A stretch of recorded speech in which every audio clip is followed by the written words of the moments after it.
Breaking news. ఏపీలో భారీ వర్షాలు కురుస్తాయని విపత్తుల నిర్వహణ సంస్థ హెచ్చరించింది. పలు జిల్లాలకు రెడ్, ఆరెంజ్ అలర్ట్ జారీ చేసింది. రానున్న 2-3 గంటల్లో ప్రకాశం, కృష్ణా, బాపట్ల, నెల్లూరు, తిరుపతి జిల్లాల్లోనూ భారీ వర్షాలు కురుస్తాయని అంచనా వేస్తున్నారు. వర్షాలతో పాటు పలు చోట్ల పిడుగులు పడే అవకాశం ఉందని తెలిపారు. ఇక 60 నుంచి 85 కిలోమీటర్ల వేగంతో ఈదురుగాలులు వీచే అవకాశం కూడా ఉంది.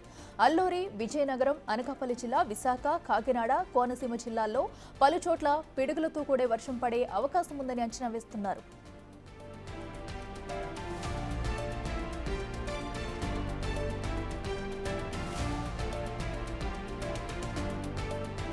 అయితే పిడుగులతో పడే వర్షం కురిసే అవకాశం ఉండటంతో ప్రజలు అప్రమత్తంగా ఉండాలని సూచిస్తున్నారు అధికారులు.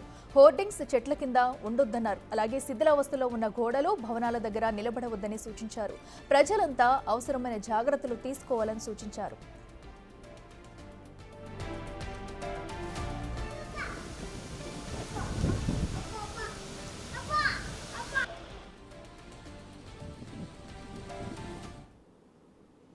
ఇదే అంశానికి సంబంధించి మరింత సమాచారం మా ప్రతినిధి సాహిత్య లైవ్లో అందిస్తారు. సాహిత్య, చెప్పండి. అటు ఏపీ వ్యాప్తంగా కూడా పలు జిల్లాల్లో భారీ వర్షాలు పడే అవకాశం ఉన్నట్టు ఇప్పటికే వాతావరణ శాఖ అయితే సూచించింది.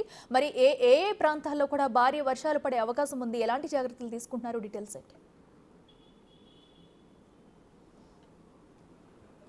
ఎస్ అఖిల, ఇటు కృష్ణా, ఎన్టీఆర్ జిల్లా, బాపట్ల మరియు నెల్లూరు జిల్లాలలో అయితే కనుక భారీ నుంచి అతి భారీ వర్షాలు అయితే కురిసే అవకాశం ఉన్నట్టుగా కూడా వాతావరణ శాఖ హెచ్చరించినట్టుగా మనకు అర్థమవుతా ఉంది. ఇటు ఐఎండీ సూచన ప్రకారం అయితే కనుక ఉత్తర కోస్తాంధ్ర మధ్యగా అయితే కనుక ఇటు ఉపరితల ఆవర్తనం అయితే కొనసాగే అవకాశం ఎంతైనా ఉంది. కాబట్టి ఖచ్చితంగా 60 నుంచి 80 కిలోమీటర్ల వేగంతో అయితే కనుక ఈదురుగాలులు వీచే అవకాశం కూడా కనపడుతున్నట్టుగా కూడా ఇటు వాతావరణ శాఖ హెచ్చరించింది. ఇప్పటికే అయితే రెడ్ అండ్ ఆరెంజ్ అలర్ట్స్ని కూడా జారీ చేస్తూ కూడా ఎక్కడెక్కడ పిడుగులు పడతాయి, ఎక్కడెక్కడ అయితే ప్రజలు సంచరించే ప్రదేశాలు ఉంటాయో, అంటే బ్యానర్లు కట్టిన దగ్గర కానీ లేకపోతే గోడలు కూలిపోయే అవకాశం ఉన్నటువంటి, అంటే నానిపోయిన గోడలు ఎక్కడైతే ఉంటాయో అక్కడ నుంచోవద్దు, బిల్డింగ్ల దగ్గర నుంచోవద్దు అని చెప్పేసి కూడా, అంటే చెట్ల కింద కూడా సేద తీరడానికి చాలా మంది వర్షం పడుతున్న నేపథ్యంలో అయితే కనుక వెళ్తూ ఉంటారు. కాబట్టి అక్కడ కూడా ప్రజలను ఎవరు కూడా వెళ్ళొద్దు అంటూ కూడా అలర్ట్ చేసిన పరిస్థితి కనపడుతూ ఉంది.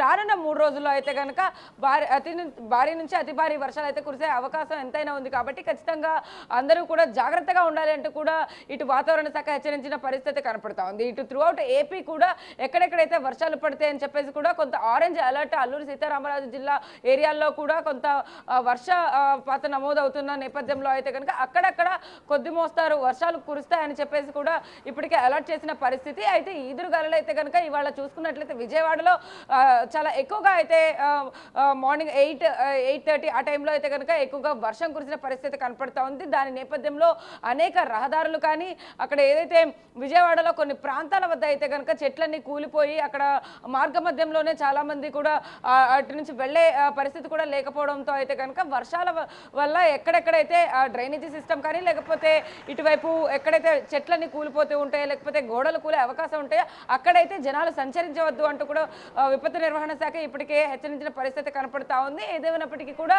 భిన్నమైన వాతావరణాల నేపథ్యంలో అయితే కనుక ఇటు ఎండలు వస్తున్న నేపథ్యంలో కూడా ఇటు వర్షాలు కూడా కురుస్తున్నాయి. కాబట్టి అంటే అకాల వర్షాల వల్ల ఇటు రైతులకి ఇబ్బంది, ఇటు సామాన్య ప్రజలకి కూడా. ఎందుకంటే వర్షాల వల్ల, అకాల వర్షాల వల్ల మెయిన్లీ ఎక్కువగా రోగాలు వచ్చే అవకాశం ఎంతైనా ఉంటుంది. కాబట్టి ఖచ్చితంగా అంటే వర్షాల వల్ల చాలా మందికి కూడా ఈ జలుబు, దగ్గు, ఈ జ్వరం లాంటివి కూడా ఎక్కువగా వచ్చే వైరల్ ఫీవర్స్ వచ్చే అవకాశం ఉంది. కాబట్టి వర్షాలు తడవకుండా ఉండడమే బెటర్ అంటూ కూడా విపత్తు నిర్వహణ శాఖ చెప్తూ ఉంది. అయితే ఎండలు ఒకవైపు ఎండలు వస్తూ వెంటనే వానలు కురిసే అవకాశం ఉన్న నేపథ్యంలో కూడా ఎండలు మరికొన్ని రోజులు, అంటే గురు, శుక్రు ఆ వారాల్లో అయితే కనుక ఖచ్చితంగా 40 నుంచి 42 డిగ్రీల వరకు అయితే కనుక ఎండలు మళ్ళీ వచ్చే అవకాశం ఉంది అని చెప్పేసి కూడా వాతావరణ శాఖ హెచ్చరిస్తుంది. కానీ